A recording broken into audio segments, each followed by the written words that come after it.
ప్రముఖ పాస్టర్ ప్రవీణ్ పగడాల మృతిపై పోలీసులు దర్యాప్తు చేపట్టారు. సీసీ కెమెరా ఫుటేజ్ల ఆధారంగా విచారణ చేస్తున్నారు.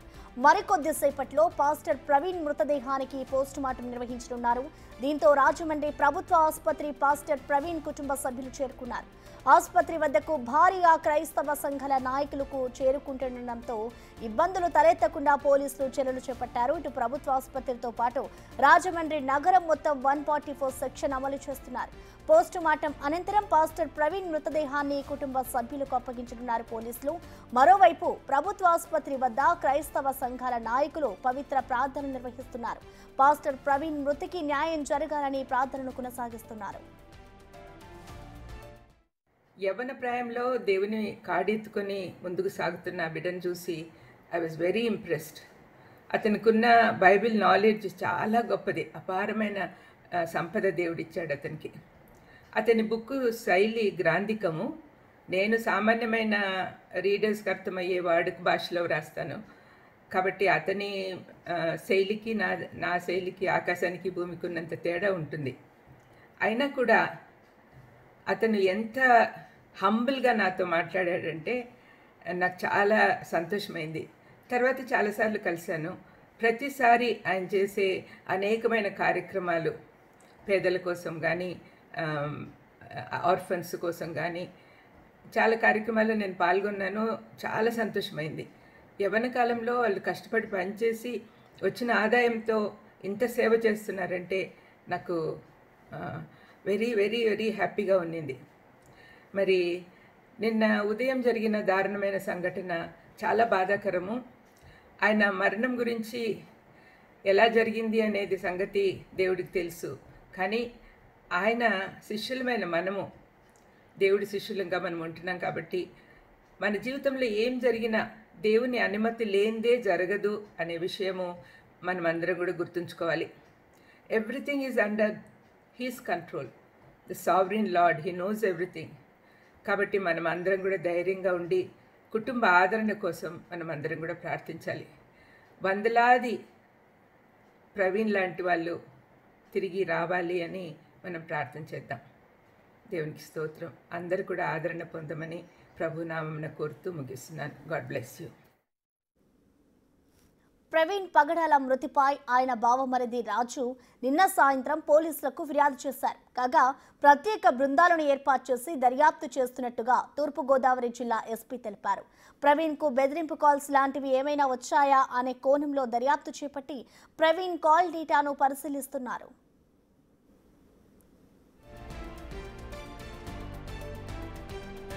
రాజమండ్రి దివాన్ చెరువు కొంతమూరు జాతీయ రహదారిపై ప్రవీణ్ పగడాల మృతదేహాన్ని మంగళవారం ఉదయం స్థానికులు గుర్తించారు. పక్కనే బైక్ ఉండడంతో బైక్ ప్రమాదంలో ప్రవీణ్ పగడాల చనిపోయినట్టు తొలుత భావించారు. అయితే ప్రవీణ్ పగడాల శరీరంపై గాయాలు కనిపించాయంటూ ఆయన అనుచరులు ఈ ఘటనపై పలు అనుమానాలు వ్యక్తం చేస్తున్నారు.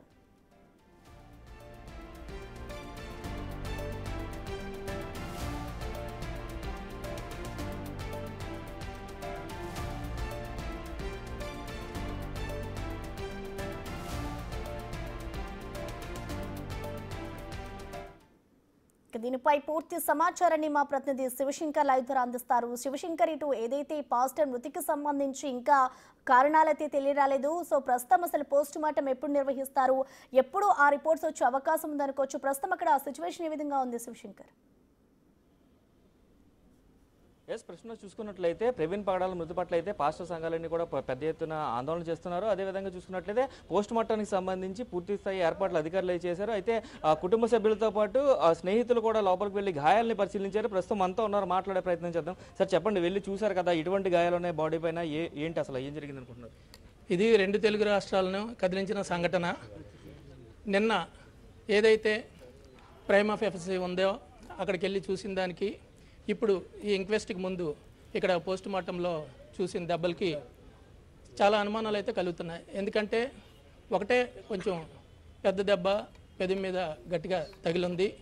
మిగతావన్నీ కూడా చిన్న చిన్న కౌగు దెబ్బలు, అదే తొడ మీద సైలెన్సర్ కాలిపోయిన గాయం, అదేవిధంగా జబ్బల మీద ఏదో కౌగు దెబ్బలు లాంటి రక్త గాయాలు ఇవన్నీ ఉండడం చూస్తుంటే అసలు నార్మల్గా అయితే ఇంత చిన్న దెబ్బలకి చనిపోయే పరిస్థితి అయితే ఉండదు.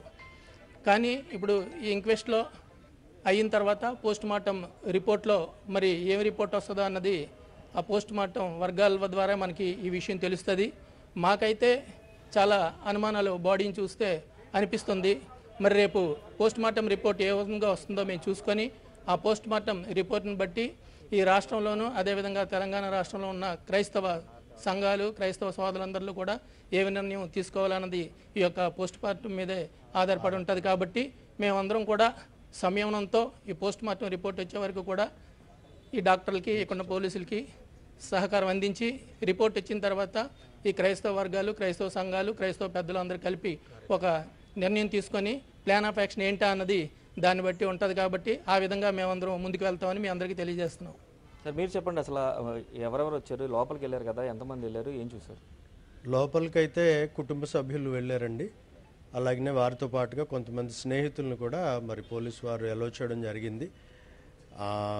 నేను అంటే రాజమండ్రి అలాగనే తూర్పుగోదావరి జిల్లా పాస్టర్స్ ఫెలోషిప్కి దాని తరఫున నేను రెవరెండ్ ఎం విజయసారథి నా పేరు, నేను వెళ్ళాను. అలాగనే మరి జాన్ వెస్లీ గారు వచ్చారు, తర్వాత మృత్యుంజయ్ గారు కూడా వచ్చారు, ఇంకా కుటుంబ సభ్యులు కూడా వచ్చారు. మరి ఆ గాయాలైతే చిన్న చిన్న గాయాలే ఉన్నాయి. ఆ గాయాలకి ప్రాణం పోయేంత పరిస్థితి లేదు. కానీ మనం దీన్ని మరి పోస్ట్ మార్టం రిపోర్ట్ వచ్చే వరకు కూడా మరి ఇరు రాష్ట్రాలు అటు ప్రపంచంలో భారతదేశంలో ఉన్నటువంటి క్రైస్తవ ప్రజలందరూ కూడా విశ్వాసులందరూ కూడా సంయమనం పాటించాలి. ఎందుకంటే మనము ఈ యొక్క పోస్ట్ మార్టం రిపోర్టు వచ్చిన తర్వాత మనము మిగిలిన ప్లాన్ ఆఫ్ యాక్షన్ అంతా కూడా పెద్దలు నిర్ణయిస్తారు. దాని ప్రకారంగా మనం ముందుకు వెళ్దాం. ప్రస్తుతానికైతే వారి యొక్క మరి గాయములు అయితే మాత్రం చాలా చిన్న గాయాలు, చిన్నగా పెదము ఒకటి కింద పెదము పగిలింది. అలాగనే మరి భుజం మీద 2 చిన్న చిన్న రక్త గాయాలు ఉన్నాయి. ఆ మోకాలు మీద లెఫ్ట్ మోకాలు మీద చిన్న గాయం ఉంది. ఇవి తప్ప వేరేదేమీ లేదు. మరి వీటిని బట్టి చూస్తే ప్రాణం పోయేంతగా అనిపించట్లేదు మానవులుగా మన ఆలోచన ప్రకారంగా. కానీ మరి ఆ పోస్ట్ మార్టం రిపోర్ట్ను బట్టి మనం తగిన నిర్ణయం తీసుకుందాము. మేము ఇక్కడి నుంచి ఈ బిగ్ టీవీ ద్వారా మేము మీ అందరికి కూడా చెప్పేది ఏంటి అని అంటే, ఖచ్చితంగా న్యాయం జరుగుతుంది. న్యాయం కోసం మనం పోరాడతాం. మన పెద్దలు బిషప్ సిన్హా గారు, అలాగనే మరి ఇంకా మరి పుట్ట గారు, రకరకాల పెద్దవాళ్ళందరూ ఉన్నారు. క్రైస్తవ ప్రపంచం అంతా ప్రయాసపడతారు.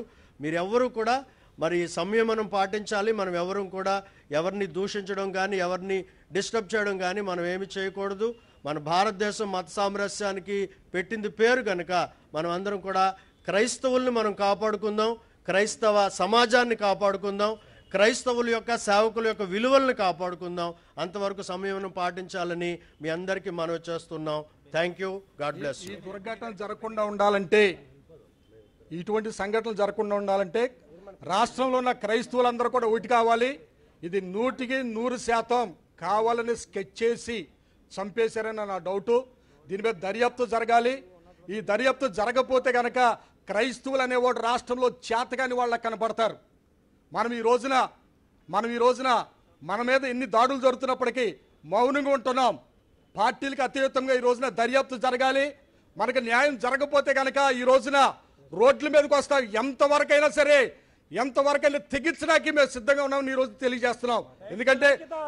ఎందుకంటే ఈ రోజున క్రైస్తవుడు అనేవాడు ఒక చెంప మీద కొడితే ఇంకో చెంప చూపించాడే కానీ ఎక్కడ కూడా దాడులు చేయలేదు. ఈ రోజున పగడాల ప్రవీణ్ గారు ఈ రోజున ఆయన ఎంతో మంది అనాథ పిల్లలను ఆదుకున్నారు కానీ ఎక్కడ ఎవరికి చెడు చేయలేదు. అటువంటి వ్యక్తిని చంపడానికి ఈ రోజున ఎలా వచ్చిందండి, ఎలా మనసు వచ్చిందండి? ఒకటే మేము అడుగుతున్నాం, ఈ రోజున ప్రభుత్వం వెంటనే దీని మీద దర్యాప్తు చేయాలి. మాకు న్యాయం జరగకపోతే కనుక తప్పనిసరిగా క్రైస్తవ గవర్నమెంట్ విప్పుతాం. క్రీస్తు మహారాజుకి, క్రీస్తు మహారాజుకి. పూర్తి స్థాయిలో ఇక్కడంతా కూడా ప్రస్తుతం చూసుకోవచ్చు. మోచరీ దగ్గర అయితే వీరందరూ కూడా ఇప్పటికే లోపలికి వెళ్ళి వచ్చిన పరిస్థితులు కనిపిస్తున్నాయి. మోచరీకి సంబంధించి పూర్తిగా మనం ఇదే మోచరీ ఏదైతే రూమ్ ఉందో ఆ మోచరీ రూమ్ దగ్గర మనం ఉన్నాం. ఇక్కడ కుటుంబ సభ్యులతో పాటు 3 ఫ్రెండ్స్ ని కూడా అలౌ చేశారు. అదేవిధంగా తూర్పుగోదావరి జిల్లా పాస్టర్స్ అసోసియేషన్ నుంచి కూడా ఒక వ్యక్తిని అలౌ చేశారు. ఈ రూమ్ చూసుకోవచ్చు మనం. ఈ రూమ్ లోనే మరికొద్ది సేపట్లో పోస్ట్ మార్టం అయితే నిర్వహించనున్నారు. అయితే దీనికి దీనికి సంబంధించి ఇప్పటికే పెద్ద ఎత్తున పాస్టర్ల సంఘాలు అదేవిధంగా పాస్టర్స్ అందరూ కూడా రాజమండ్రి ప్రభుత్వ ఆసుపత్రి వద్దకు చేరుకుంటున్నారు. అయితే ఒంటిపై రక్తపు గాయాలు అదేవిధంగా చిన్న చిన్న గాయాలు ఉండడం పలు అనుమానాలకు తావిస్తుందంటూ కూడా వారు చెప్తున్న పరిస్థితి కనిపిస్తుంది. అయితే అంటే పెద్ద గాయాలేమి తగలేదు, ఎటు పక్కన షోల్డర్కి అదే లెఫ్ట్ లెగ్కి సైలెన్సర్ కాలిన అనుమానాలు తప్ప పెద్దగా గాయాలేం కాలేదు కాబట్టి మాకు అనుమానాలు ఉన్నాయంటూ కూడా లోపలికి వెళ్ళి వచ్చిన వారు కూడా చెప్తున్న పరిస్థితి కనిపిస్తుంది. అదేవిధంగా చూసుకున్నట్లయితే పోస్ట్ మార్టం రిపోర్ట్ వచ్చే వరకు కూడా అందరూ సమన్వయం పాటించాలి, ఎవరిని దూషించకూడదంటూ కూడా వీరు పిలుపునిస్తున్న పరిస్థితి కనిపిస్తుంది. పోస్ట్ మార్టం రిపోర్ట్ అనంతరం కూడా ఎటువంటి కార్యాచరణ ఉంటుంది అంటే పోస్ట్ మార్టం రిపోర్ట్లో ఏది వస్తుందనే దాని మీద పూర్తిగా అయితే ఇప్పటికీ ఎంక్వైరీ, దాని తర్వాత దాన్ని బట్టి ఆ రిపోర్ట్ని బట్టి పోలీసులు ఏ నిర్ణయం తీసుకుంటారో ఎటువంటి రిపోర్ట్ వస్తుందనే దాన్ని బట్టి తదుపరి కార్యాచరణ ఉంటుందని కూడా వీరందరూ చెప్తున్న పరిస్థితి కనిపిస్తుంది. అయితే ఇప్పటికే ప్రముఖ స్పీకర్స్ అందరూ కూడా రాజమండ్రి ప్రభుత్వ ఆసుపత్రికి వస్తున్న పరిస్థితి కనిపిస్తుంది. ఈ నేపథ్యంలోనే పోస్ట్ మార్టం రూమ్ దగ్గరికి కూడా ఆయన చూసేందుకు పెద్ద ఎత్తున జనాలు తరలి వస్తున్నారు. అయితే పోలీసులు అక్కడ 2 రోప్ పార్టీస్ని ఏర్పాటు చేసి పూర్తిగా అయితే పోలీసులు ఇప్పటికే కట్టడి చేస్తున్న పరిస్థితి కనిపిస్తుంది. అయితే ఇప్పటికే జిల్లా ఎస్పీ ఆదేశాలతోటి రాజమండ్రిలో 144 సెక్షన్ అమల్లో ఉంచారు. అదేవిధంగా చూసుకున్నట్లయితే ప్రభుత్వ ఆసుపత్రి వద్ద కూడా పెద్ద సంఖ్యలో పోలీసులు కూడా మోహరించారు. ప్రత్యేక రోప్ పార్టీస్ కావచ్చు, అలాగే ప్రత్యేక బెటాలియన్స్ కావచ్చు, వీరందరూ కూడా ఇక్కడికి వచ్చిన పరిస్థితి కనిపిస్తుంది. అయితే ఇప్పుడు ఎవరిని ఎలా చేయరు, ఎందుకంటే పంచనామాలు అయింది కాబట్టి ఆ గాయాలని కుటుంబ సభ్యులతో పాటు ఫ్రెండ్స్ని కూడా అందరూ చెక్ చేసుకున్నారు కాబట్టి దీనికి సంబంధించిన ఫార్మాలిటీస్ని అన్ని కూడా కంప్లీట్ చేసిన తర్వాత ఈ ఫార్మాలిటీస్ అన్ని కంప్లీట్ అయిన తర్వాత మరికొద్ది సేపట్లోనే ప్రవీణ్ మృతదేహానికి అయితే పోస్ట్ మార్టాన్ని నిర్వహించనున్నారు. చూడొచ్చు మనం క్లియర్గా విజువల్స్లో రాజమండ్రి ప్రభుత్వ ఆసుపత్రి వద్ద పెద్ద ఎత్తున క్రైస్తవ సోదరులందరూ కూడా చేరుకున్న పరిస్థితి కనిపిస్తుంది. క్రైస్తవులందరూ కూడా ఇక్కడ చేరుకుంటున్నారు, పాస్టర్స్ అందరూ కూడా వస్తున్నారు. అదేవిధంగా చూసుకోవచ్చు మనం క్లియర్గా వీరందరూ కూడా వేచి చూస్తున్నారు అసలు ఏం జరుగుతుంది ఏంటి అని. ఇప్పటికే సోషల్ మీడియా వేదికగా కూడా క్రైస్తవులు అదే క్రైస్తవ సంఘ నాయకులు కూడా రాజమండ్రి ప్రభుత్వ ఆసుపత్రి వద్దకు హాజరు కావాలంటూ కూడా పిలుపునిచ్చిన నేపథ్యంలో పెద్ద ఎత్తున ఇక్కడ పోలీసులు మోహరించారు. చూసుకోవచ్చు మనం క్లియర్గా పోలీసులు 2 రోప్ పార్టీలను ఏర్పాటు చేశారు. అదేవిధంగా ఇక్కడ ఎవరు రాకూడదంటూ కూడా లోపలికి ఎలా లేదంటూ కూడా వారు రిస్ట్రిక్ట్ చేస్తున్న పరిస్థితి కనిపిస్తుంది. క్లియర్గా చూడొచ్చు మనం విజువల్స్లో. అదే విధంగా చూసుకున్నట్లయితే ఈ ప్రో పార్టీ వెనక ఉన్న భాగంలో కూడా ప్రార్థనలు కూడా చేస్తున్న పరిస్థితి కనిపిస్తుంది. ఆయన ఆత్మకి శాంతి చేకూరాలంటూ కూడా వారు ఇప్పటికే ప్రార్థనలు నిర్వహిస్తున్నారు. ఉదయం నుంచి కూడా ప్రార్థనలు చేస్తూనే ఉన్నారు. అయితే కుటుంబ సభ్యులు వచ్చిన తర్వాత పోస్ట్ మార్టం సంబంధించిన ప్రక్రియ స్టార్ట్ చేస్తారని ఉదయం నుంచి చెప్తున్నారు. అయితే కుటుంబ సభ్యులు లోపలికి వెళ్ళి గాయాలను చెక్ చేయడం అదేవిధంగా గాయాలను చూసుకున్న అనంతరం కూడా పూర్తిగా వారు లోపల నుంచి బయటకు వచ్చారు. దానికి సంబంధించిన ఫార్మాలిటీస్ అన్ని వారు కంప్లీట్ చేయడానికి అయితే పోలీసు అవుట్ పోస్ట్ దగ్గరికి అయితే వెళ్ళిన పరిస్థితి కనిపిస్తుంది. అయితే ఈ పెద్ద ఎత్తున ఇక్కడికి అందరూ కూడా పాస్టర్లు కావచ్చు, అలాగే క్రైస్తవ సంఘాల నాయకులు కావచ్చు, వీరందరూ కూడా పెద్ద ఎత్తున హాజరవడంతో ఉండే కొద్ది క్రౌడ్ పెరుగుతూ ఉంది. ప్రార్థనలు చేస్తున్నారు. ఆయన మృతి పట్ల పలు అనుమానాలు వ్యక్తం చేస్తున్నారు. అనుమానాన్ని కూడా నిర్వృద్ధి చేయాలంటూ కూడా సమగ్రమైన దర్యాప్తు పోలీస్ డిపార్ట్మెంట్ చేయాలంటూ కూడా ఇప్పటికే చెప్తున్న పరిస్థితులు కనిపిస్తున్నాయి. అయితే భారీ ఎత్తున తరలి వస్తున్న ఎవరైతే క్రైస్తవ సంఘ నాయకులు ఉన్నారో వీళ్ళందరినీ కూడా పోలీసులు అవుట్కట్స్లో కావచ్చు, సిటీలో కావచ్చు రిస్ట్రిక్ట్ చేస్తున్న పరిస్థితి కనిపిస్తుంది. అంటే ఇక్కడ ఎటువంటి అవాంఛనీయ ఘటనలు జరగకుండా పోలీసులు కట్టుదిట్టమైన భద్రతా చర్యలు తీసుకున్నారు. అయితే దీనికి సంబంధించి ఇప్పటికే తూర్పుగోదావరి జిల్లా ఎస్పీ నరసింహ కిషోర్ అయితే ప్రత్యేక బృందాలను ఏర్పాటు చేసి దర్యాప్తు చేస్తున్నట్లుగా కూడా తెలుస్తుంది. ఏదైతే యాక్సిడెంట్ స్పాట్ ఉందో ఆ యాక్సిడెంట్ స్పాట్ దగ్గరికి ఎస్పీ నేరుగా వెళ్ళి పరిశీలించారు. అదేవిధంగా క్లూస్ టీం కూడా ఇప్పుడు వచ్చి క్లూస్ను కూడా అక్కడ తీసుకుంటున్న పరిస్థితి కనిపిస్తుంది. అయితే పెద్ద ఎత్తున క్రైస్తవ సంఘ నాయకులందరూ కూడా ఇక్కడ చేరుకుంటున్న నేపథ్యంలో ఎటువంటి అవాంఛనీయ ఘటనలు జరగకుండా పోలీసులు అయితే ముమ్మరంగా ఇక్కడ మోహరించారు, భద్రతా చర్యలు తీసుకుంటున్నారు. ఎందుకంటే ప్రభుత్వ ఆసుపత్రికి అనేక అవసరాలతోటి బయట నుంచి వచ్చేవారు చాలామంది ఉంటారు. రాజమండ్రి ప్రభుత్వ ఆసుపత్రికి సంబంధించి పూర్తి స్థాయిలో వస్తూ ఉంటారు కాబట్టి ఎక్కడి నుంచైనా ప్రజలకు ఇబ్బంది కలగకుండా ఎటువంటి హాస్పిటలైజేషన్కి ఎటువంటి ఇబ్బంది కలగకుండా కూడా కట్టుదిట్టమైన చర్యలు చేపట్టారు పోలీస్ డిపార్ట్మెంట్ అని చెప్పుకోవాలి. అయితే కొంతమంది మహిళలు కూడా ఉన్నారు. అసలు ఎప్పుడు వచ్చారు ఏంటో కూడా మాట్లాడదాం. అమ్మ చెప్పండి, ఏంటి ప్రవీణ్ గారు ఏంటి చెప్పండి, పర్లేదు. ప్రవీణ్ గారికి న్యాయం జరగాలని మేము కోరుకుంటున్నామండి. ఆయన మీద ఎంతమంది అయితే ఇలా చేయాలి, మొక్కం చీరేయాలి ఇవన్నీ అన్నారో వాళ్ళు బయటికి రావాలండి. మాకు వాళ్ళకి క్షమాపణ చెప్పాలి, వాళ్ళు లోన్ పెట్టించాలి. మొన్న రాధా మనోహర్ దాస్ గారి కోసం అన్నందుకే ఇంత ఇలాగంటే చంపేశారండి ఆయన్ని.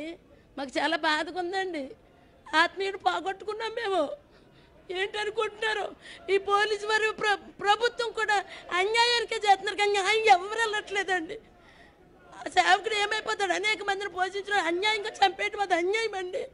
ఎవరు న్యాయానికి చెయ్యట్లేదు, నిజమైందండి.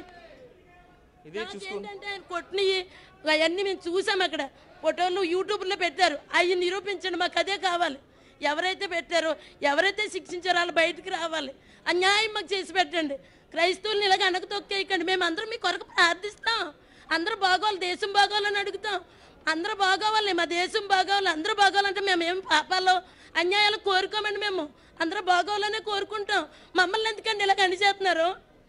ఇది చూసుకున్నట్లయితే మహిళ కన్నీటి పర్యంతం అవుతున్నారు. అదేవిధంగా చూసుకున్నట్లయితే ప్రవీణ్కి సంబంధించి ప్రవీణ్ పగడాల పాస్టర్ ఎవరైతే ఉన్నారో ఆయన అనేక చారిటీస్ చేశారంటూ కూడా చెప్తున్నారు. అనేక మందికి సహాయ సహకారాలు అందించారు, పేద విద్యార్థులను చదివించారు. ఇలా అనేక చారిటీస్కి సంబంధించి ఆయన ఎన్నో చారిటీల్లో ఆయన పాల్గొన్నారు. ఆయనకు వచ్చిన ఏదైతే ఆయన సొంత ఖర్చులతో చాలామందిని చదివించారు. అలాంటి వ్యక్తిని ఇంత చంపారు అని అయితే వారు ఒక కంక్లూజన్కి వస్తున్నారు. అయితే అనుమానం వ్యక్తం చేస్తున్నారు క్లియర్గా. అక్కడ సంఘటనా స్థలంలో చూపించిన కర్రలు కావచ్చు, లేదంటే అక్కడ కర్రకు రక్తం అడుగుతూ ఉన్న ఆయన చూసుకున్నట్లయితే అక్కడ సంబంధించి పూర్తి స్థాయిలో అయితే ఇబ్బంది జరిగింది అంటూ కూడా చెప్తున్న పరిస్థితి కనిపిస్తుంది. ఖచ్చితంగా చంపేస్తామని బెదిరించారు. ఆయన గత నెలలోనే ఒక పోస్ట్ కూడా పెట్టారు, నాకు ప్రాణహాని ఉందని. దానికి సంబంధించి పూర్తి స్థాయి ఎంక్వైరీ పోలీసులు నిష్పక్షపాతంగా చేయాలంటూ కూడా వారు చెప్తున్న పరిస్థితులు అయితే ఇక్కడ కనిపిస్తున్నాయి. ప్రశ్న థ్యాంక్ యూ.